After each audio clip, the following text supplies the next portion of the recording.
شوربة عدس، بس راح ندلعها شوي. طريقة كتير لذيذة، تابعوني.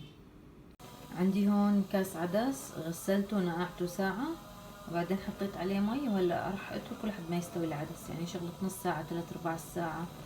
لما تشوفوا حبة العدس اتفتحت واستوت خلص. حطيت معلقة صغيرة سمنة، راح احط كمان معلقة صغيرة زيت. بسم الله.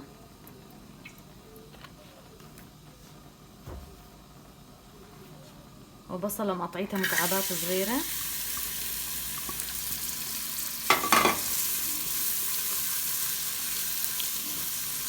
بقلبهم لحد ما تدبل البصلة، ما بدي البصلة لا تحترق ولا تاخد لون، بس تدبل.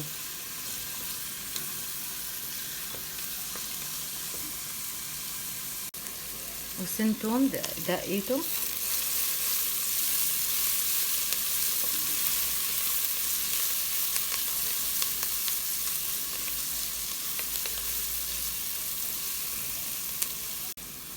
هلا بحط طماطم قشريتها وفارميتها.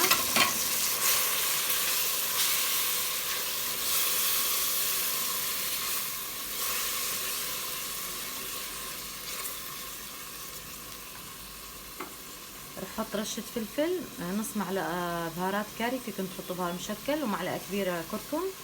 طبعا شوربة العدس بدون كركم ما لها اي طعم.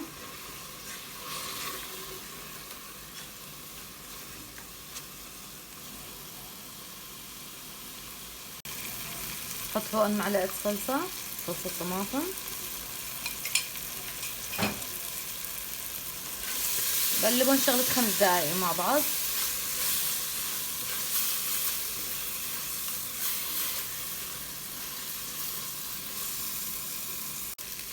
حط شوية مي. بسم الله. اتركهم شغلة 5 دقايق بس عشان اتأكد انه البصلة والطماطم استوت وتسبكوا مع بعض. هلا بحط فوقيهم العدس بعد ما انسلق معنا العدس. بسم الله. شوف كيف صار. نتأكد انه العدس انسلق استوى يعني على الأخير.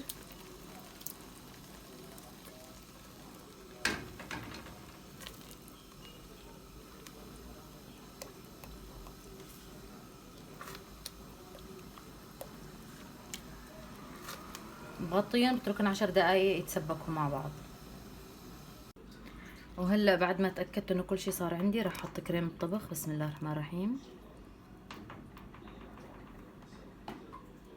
قلبها شغلة 5 دقايق هيك بس، خليهم يتسبكوا مع بعض وبتكون صارت جاهزة عندي. وبظبط الملح تبعها. بدوقها هلا وبشوف اذا ناقصها ملح بزيد ملح، وخلص بتكون صارت ان شاء الله جاهزة معنا. وهاي حبايب قلبي النتيجة النهائية. انا حمصت خبز بالقلاية الهوائية، فيكم تقولوا لها خبز قلي، وكتير طيبة كتير كتير. واللي ولادوا ما بحبوا شوربة العدس رح يعشقوها. جربوها واعطوني رأيكم. لا تنسوني من الدعم واللايك والشير والاشتراك بالقناة. ربي يسعدكم يا رب.